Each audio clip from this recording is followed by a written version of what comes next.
তোমাদের যদি এই বিয়েতে আপত্তি ছিল সেটা তো তুমি আমাকে আগেই বলতে পারতে, তাহলে আমি এই বিয়েতে রাজি হতাম না।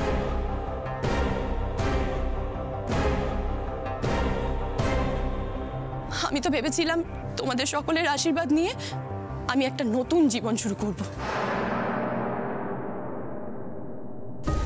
কিন্তু এখন তো দেখছি আমাকে আশীর্বাদ করা দূর, কুণালী যে কেশব সেটা প্রমাণ করাই তোমাদের জন্য বেশি ইম্পর্টেন্ট।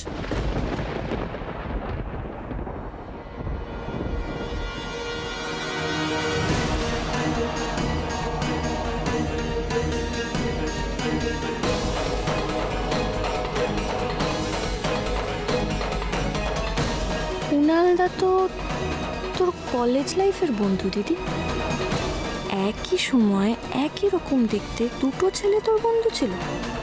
বাবা, বেশ মজার ব্যাপার।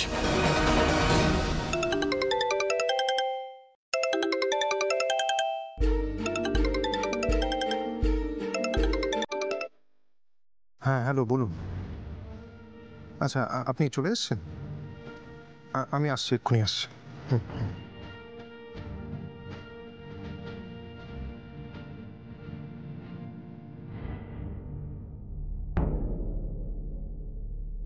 বড় মামা, আমাদের তো আবার ফ্লাইটে লেট হয়ে যাচ্ছে, আমরা তাহলে বিয়েটা সেরে ফেলি।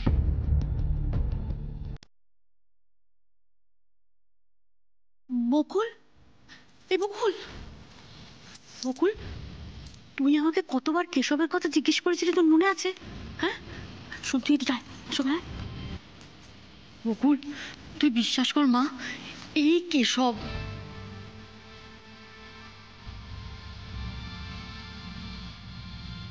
আমি এত বড় ভুল কখনো করতে পারি না বকুল। আমি বারবার বলছি রে, এই কেশব। আর তাছাড়া আমি তো ওদের সামনে বসে খাইয়েছি ওই অষ্টমঙ্গলের সময়।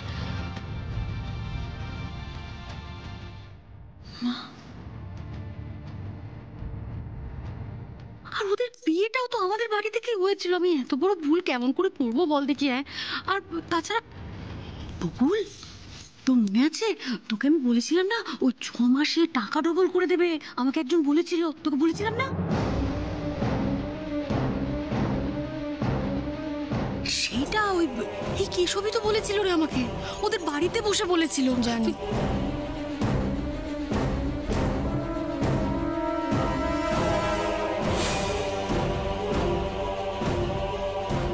আমি জানি টুম্পা মাসি। জানিস?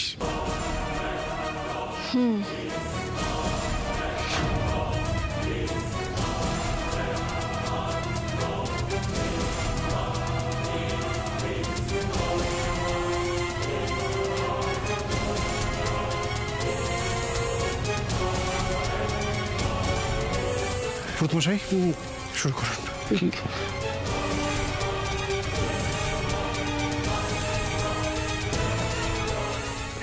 শুরু করুন।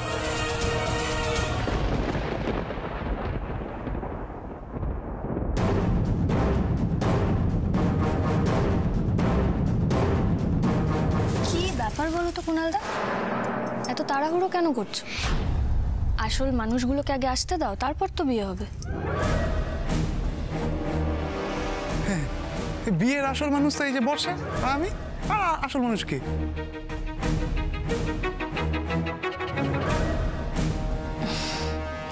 কুণালদা, সামাজিকভাবে বিয়ে করা মানে শুধু দুজন মানুষের মধ্যে বিয়ে হয়, দুটো পরিবারের মধ্যেও মেলবন্ধন ঘটে।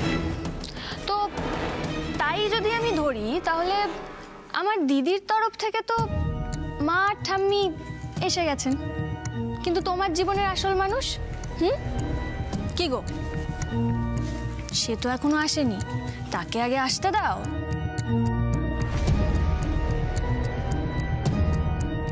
আমার জীবনের আসল মানুষ তো এই তো বড় মামা, ছোট মামি, এরাই তো আমার আসল মানুষ। দাদা, বৌদি। বলছি, যতদিন তোমার বাবা বেঁচে আছেন ততদিন তো তুমি অনাথ নাও কুণালদা। তাই তাই তোমার জীবনের আসল মানুষ হচ্ছেন তোমার বাবা। সে আসুক আগে, তারপর তো। সে সে কুণাল!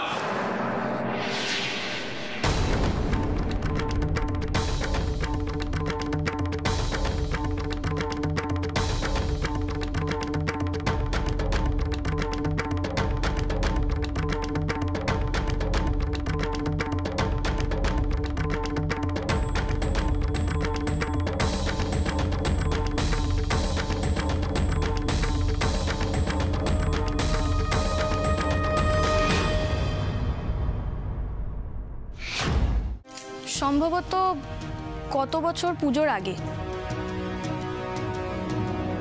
আমি দিদিকে দেখি একজন ভদ্রলোকের সঙ্গে শপিং করছে। তো আমি ধরে নিলাম ওই ভদ্রলোকই কেশব, মানে দিদির বর। ভদ্রলোক? ও আচ্ছা, রকি আমার ভাগ্নে। বর্ষা আমার ভাগ্নের সাথে শপিং করতে বেরিয়েছিল আর ফিরে এসেছিল একদম বেহেড মাতাল হয়ে।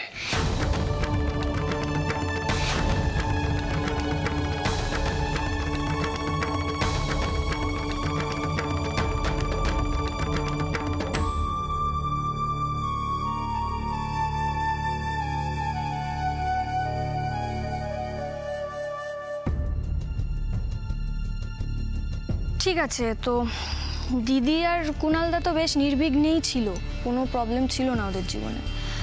সমস্যাটা তৈরি হয় এই নতুন কোম্পানি খোলা নিয়ে, তাই না?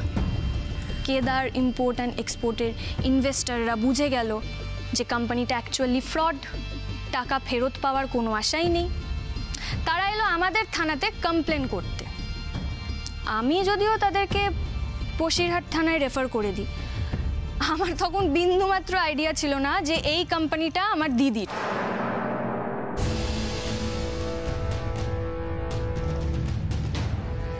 পরে খবরের কাগজে আমি ঘটনাটা ডিটেলে পড়ি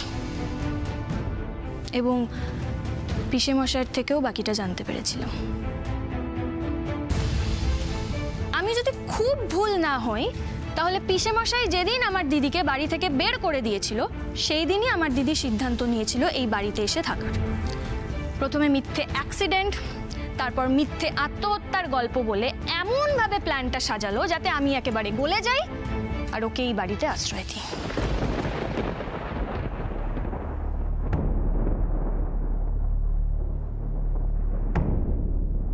হ্যাঁ, কিন্তু বকুল, আমাকে কয়েকটা কথা বলতো। আচ্ছা, আমি ধরে নিলাম যে বর্ষা ফ্রড, বর্ষা লুকোবার চেষ্টা করেছে, সবটাই মানলাম। কিন্তু এই সবটাই তো ও নিজের বারাসতের বাড়িতে গিয়ে করতে পারতো, সেখানে গিয়ে তো লুকোতে পারতো।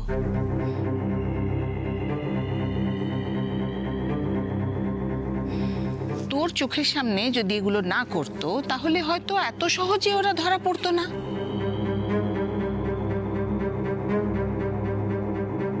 কিন্তু সেইটা না করে আমাদের এই বাড়িতে এখানে এসে থাকার ইচ্ছেটা, এই উদ্দেশ্যটা কি আমি বুঝলাম না তো। আমার ক্ষতি করাই ছিল আমার দিদির একমাত্র উদ্দেশ্য।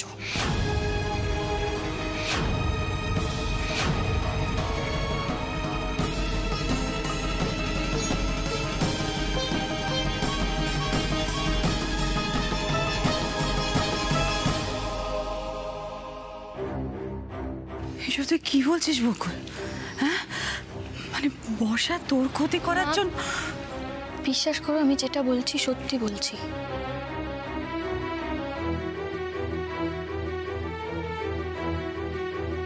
মা, আমিও প্রথমে বিশ্বাস করতে পারিনি যে আমার দিদি আমার ক্ষতি চাইতে পারে।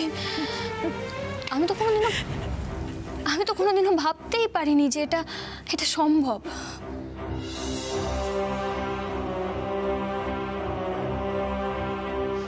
কিন্তু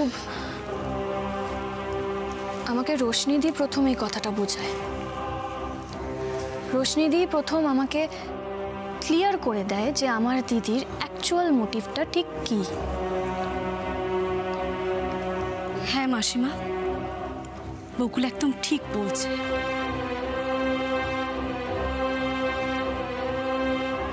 আমি প্রথম বর্ষার ইন্টেনশনটা বুঝতে পেরেছিলাম, কারণ আমি জানতাম বর্ষা বকুলকে কতটা হিংসে করে।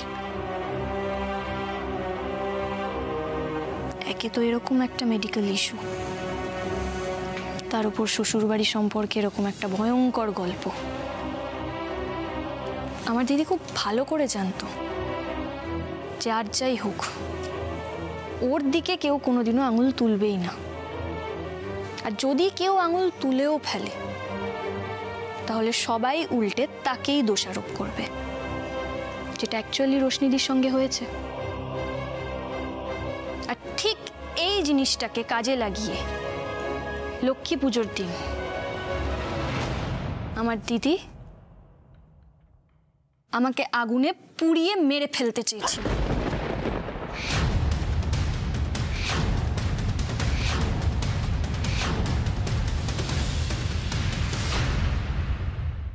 বর্ষার অন্যায়গুলো আমি কিচ্ছু দেখেও দেখিনি। ওর প্রত্যেকটা খারাপ ব্যবহার, ওর অন্যায় আবদার আমি সব ক্ষমা করে দিয়েছি। আমি কি করে এটা করতে পারলাম? আমি কি করে তোকে ভালোবাসলাম রে? আমি তোর মতো মেয়েকে কি করে সব থেকে বেশি স্নেহ দিলাম? কি করে দিতে পারলাম এটা বলতো? শোন, তুই কি বলছিলি? কি বলছিলি তুই বকুলের ব্যাপারে? হ্যাঁ, কি বলছিলি?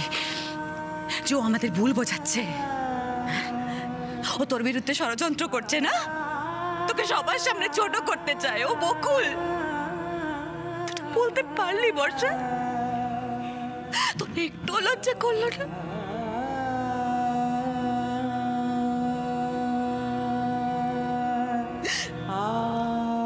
যে বকুল শুধু তোর ভালোর কথা ভেবে এসছে সারা জীবন, নিজের পড়াশোনা ছেড়ে দিয়েছে যাতে তোর পড়াশোনা ঠিক রাখতে পারে, এমনকি তোর বিয়ের গয়নার শখ সেটা মেটাতেও নিজের কিডনি অব্দি বেচতে গেছিল। তুই সেই বকুলকে বলছিস বর্ষা? টাকা আমার দিকে তোর লজ্জা করলো না? তুই সেই বকুলের নামে বাজে কথা বলছিস?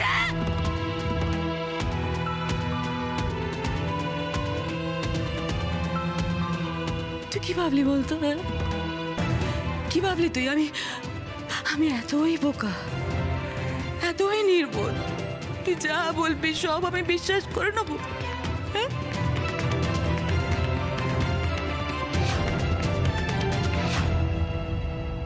এই তাকাচ্ছিস ওর দিকে? হ্যাঁ, তো সাহস তো কম না? তুই আমার সামনে দাঁড়িয়ে আমার মেয়েকে চোখ রাঙাচ্ছিস? হ্যাঁ, বর্ষা তোর সব অপরাধ আমি ভুলে গেলাম, সব কুকর্ম ভুলে গেলাম, কিন্তু তুই এটা কি করে করতে পারলি? তোর ভালোর কথা ভেবে বকুল আমাদের সবার কথা অমান্য করে তোকে নিজের বাড়িতে এনে আশ্রয় দিল।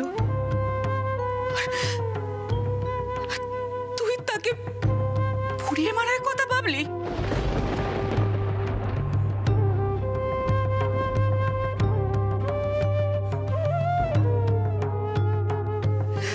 শোন বর্ষা, তুই যেরকম আমার মেয়ে তেমনি বকুলও কিন্তু আমার মেয়ে। আমি ওকে পেটে ধরেছি, আর মা হয়ে না আমি এই অপরাধটা কোনোদিনও ক্ষমা করতে পারবো না বর্ষা।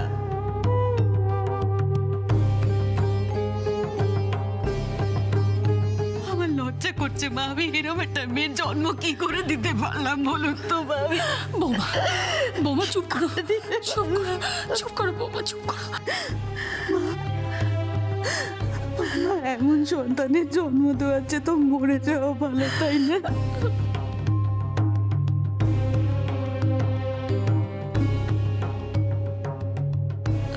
বাবা, না বাবা, মা আমি মরবো না, মরবো না, আমি বাঁচবো। আজ থেকে আমি আমার যোগ্য সন্তান বকুল, আমি ওর জন্য বাঁচবো, আমি ওকে দিয়ে বাঁচবো।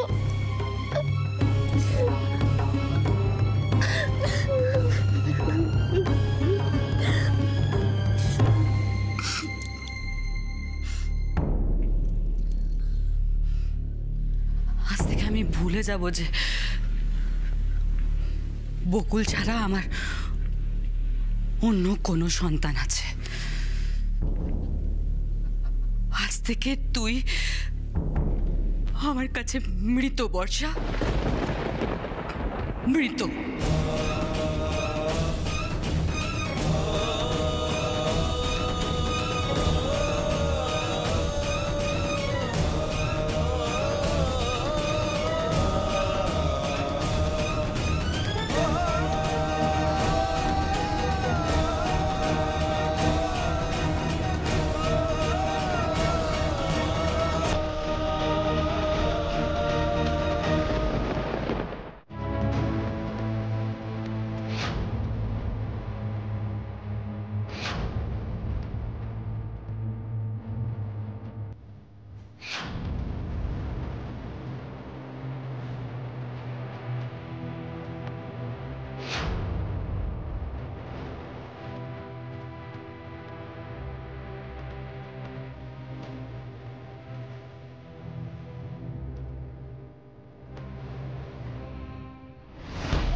দেখ গর্ধব, দেখ কোন মেয়েকে তুই বিয়ে করে নিয়ে এসেছিলি, দেখ।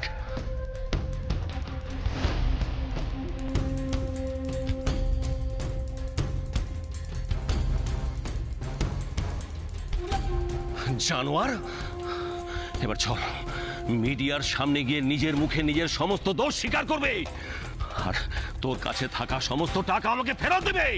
চল চল। এত বড় সাহস, তুই আমার গায়ে হাত তুললি? বারবার আমার ক্ষতি করার চেষ্টা করেছিলিস তুই, আমি তোকে ক্ষমা করেও দিতাম দিদি,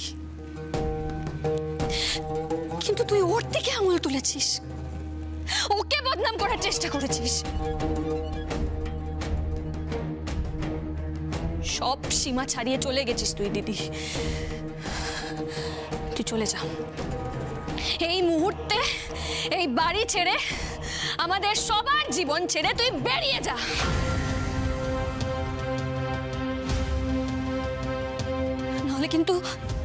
নাহলে কিন্তু এই আঘাতটা অনেক জোরে পড়বে দিদি, শেষবারের মতো বলছি।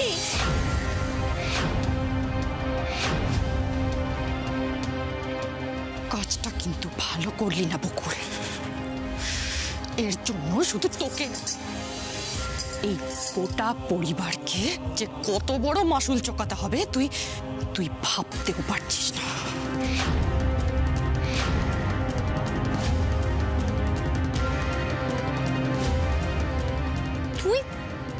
তুই এখনো আমাকে থ্রেট দিচ্ছিস?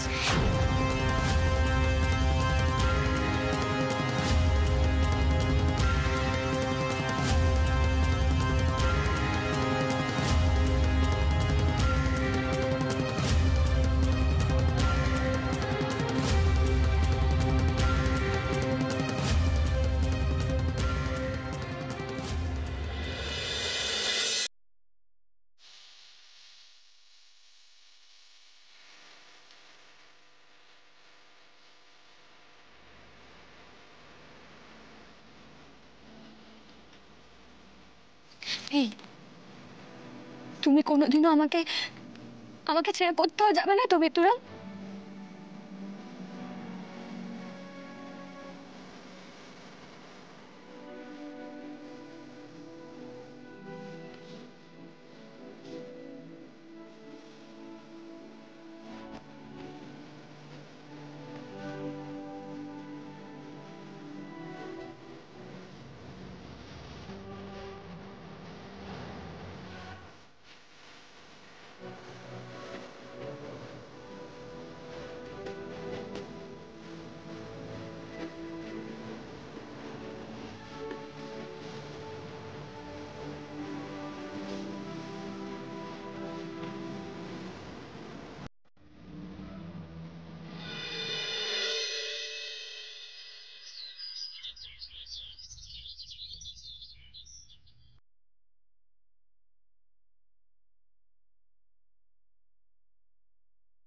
এ নাও তোমার চা।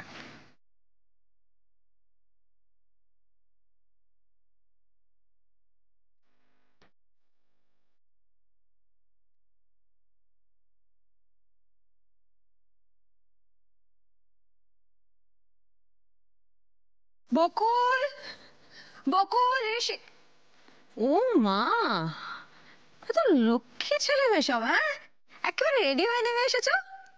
আর একটু লক্ষ্মী হতে হবে, ব্রেকফাস্ট অলমোস্ট রেডি, খেয়ে তার খেয়ে বেরোতে হবে। হুম,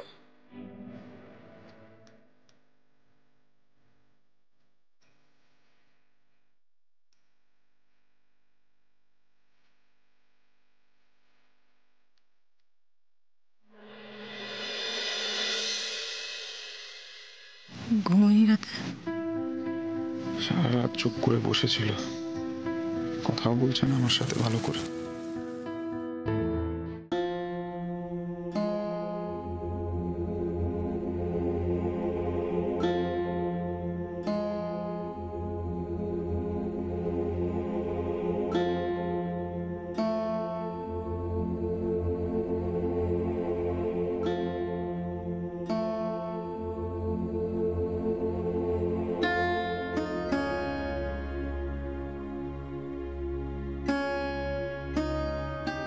কি কি হলো বলুন তো? ঠিকই ছিল, দিব্যু সুস্থ সবল, এমনি খাওয়া দাওয়া নিয়ে সমস্যা করে, সময় মতন খায় না, এত করে বলি কথা শোনে না, বড় হয়ে গেছে তবু। আচ্ছা কাকিমণি, এত টেনশন করো না, শান্ত হও। ডাক্তার দেখছেন তো এশাকে, ওর বোধহয় প্রেশার টেশার ফল করে এরকম হয়েছে। তুমি আর বেশি কথা বলো না, রোজ রোজ পই পই করে বলি একটু খেয়ে বেরো, একটু খেয়ে বেরো, কথা তো কানে যায় না।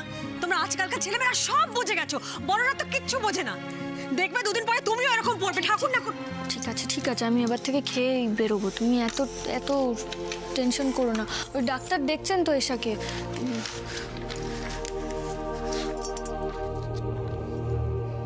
ম্যাডাম ভয়ের কিছু নেই তো? আমাদের এশা সুস্থ হয়ে যাবে তো তাড়াতাড়ি? ওর হাজবেন্ড কোথায়?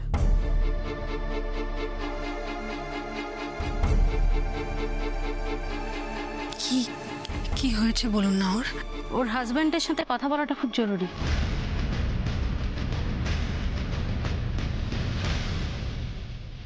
বেশি দিন হয়নি ভাই পুলিশ ফোর্স জয়েন করেছে, কিন্তু এর মধ্যেই বেশ ফেমাস হয়ে গেছে।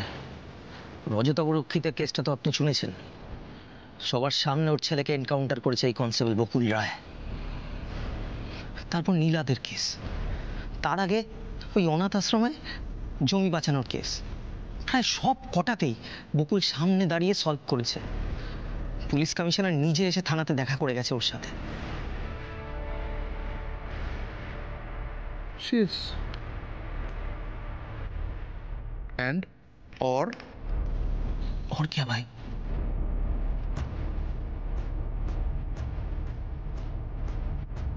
अरे यार मैक्स, তোমাকে আর কত শেখাবো? তুমি যা খবর দিলে সেইগুলো তো বাইরের খবর। শত্রুর খবর নিতে গেলে আগে তার ঘরের খবর নিতে হয়। হ্যাঁ হ্যাঁ ভাই, আমি সেসব খবরও নিয়েছি।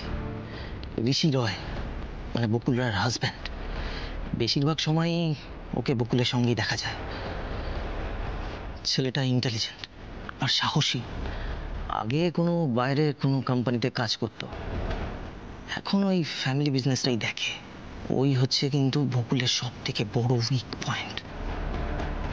আর তাছাড়া বকুলের নিজের বাড়ি আছে বারাসাতে, ওখানে মা আর ঠাকুমা, এছাড়া কেউ নেই।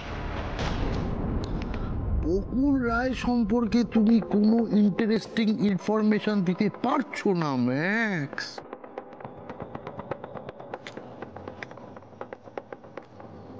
বুদ্ধা বুড়ো হয়ে যাচ্ছ তুমি।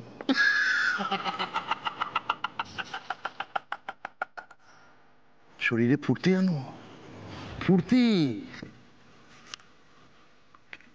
অ্যাকশনে নামবো। অ্যাকশন? কি অ্যাকশন বলো?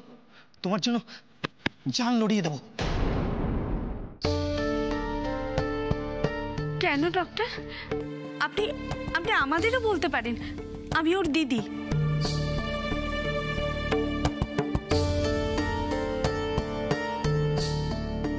আচ্ছা, আমি তো ওর মা, আপনি আমাকে বলতে পারেন।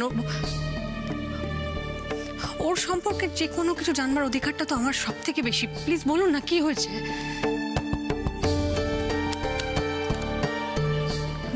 ডাক্তারবাবু কিছু বললেন না, মানে প্রেসক্রিপশন কি? যদি ওর হাজব্যান্ডকে প্রথমে কথাটা বলতে পারলে ভালো হতো,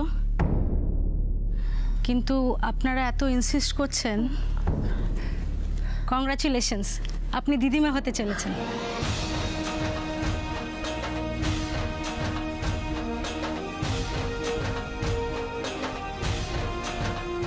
কাকিমুনি, আমি এক্ষুনি সবাইকে খবরটা দিয়ে আসছি।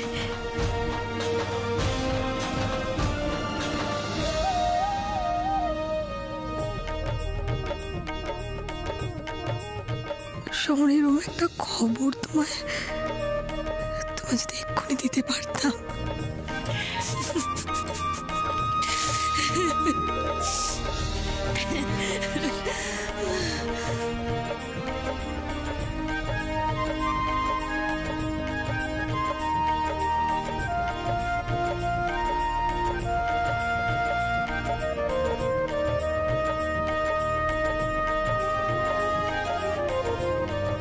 সমস্ত কাজকর্ম বাদ দিয়ে এখন একটাই, না না চুপ করবো না, একটাই কাজ তোদের। কি কাজ?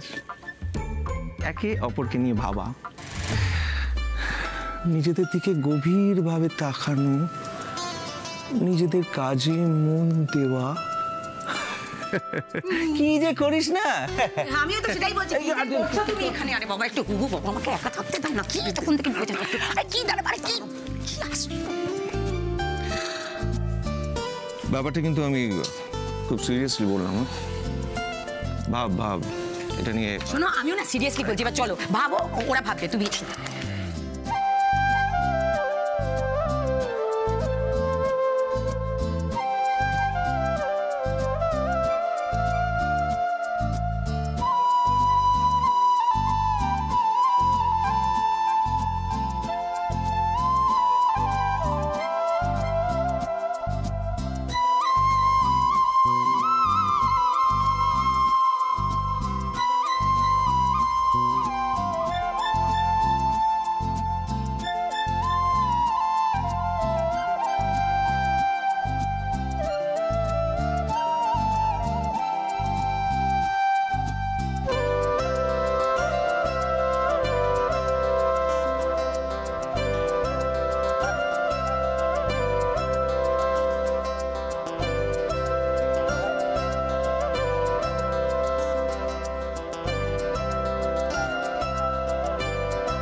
তোদের না আর একটু বেশি রোমান্টিক হতে হবে।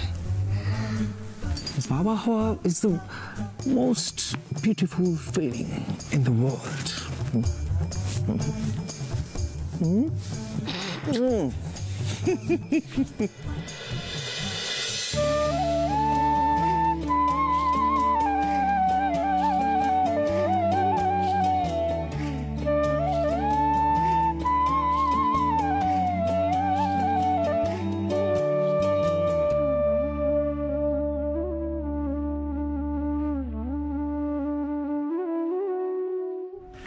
আমার কাছে খবর আছে, ওই বর্ষা আর বকুলের সম্পর্ক খুব একটা ভালো নয়।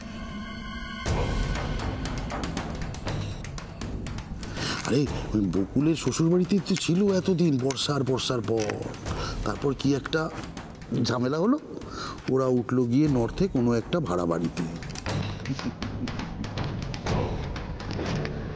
ওই বর্ষার সঙ্গে আমার একটু দেখা করবার ব্যবস্থা করে ফেলো তো ম্যাক্স। ভাই আপনার সাথে? কিন্তু ওকে ভাই, আমি দেখছি। আমি যত তাড়াতাড়ি সম্ভব বর্ষার সঙ্গে আপনার দেখা করাচ্ছি। আমি দেখছি। Good, very good, impressive. Prosen, আজ তোমার প্রথম দিন বলে তোমার অনেক ভুল কিন্তু আমি ক্ষমা করে দিলাম। একটা গল্প বলি, শোনো।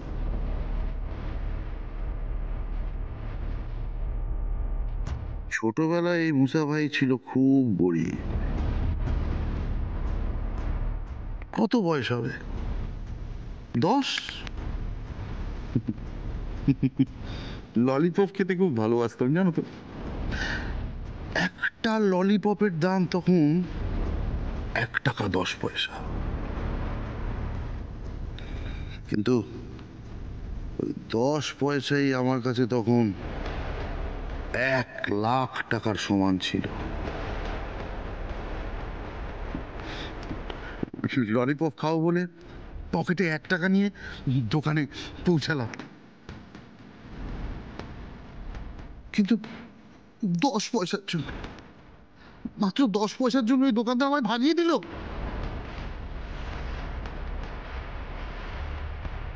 ঠিক তখনই দেখলাম একটা বড় লোক তার বাচ্চাকে নিয়ে এসছে, তার ছেলেকে নিয়ে এসছে, এক গাদা এতগুলো ললিপপ কিনে দিচ্ছে আর আদর করে খাওয়াচ্ছে।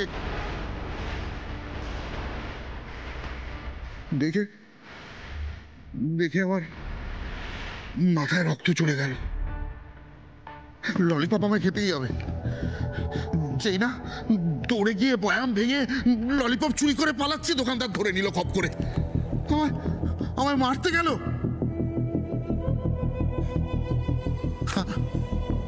আমি কি করব? বাচ্চা তো। দেখলাম বয়াম ভাঙা একটা কাচের টুকরো পড়ে আছে, ওই কাচের টুকরোটা নিয়ে দিলাম দোকানদারের পেটে ঢুকিয়ে।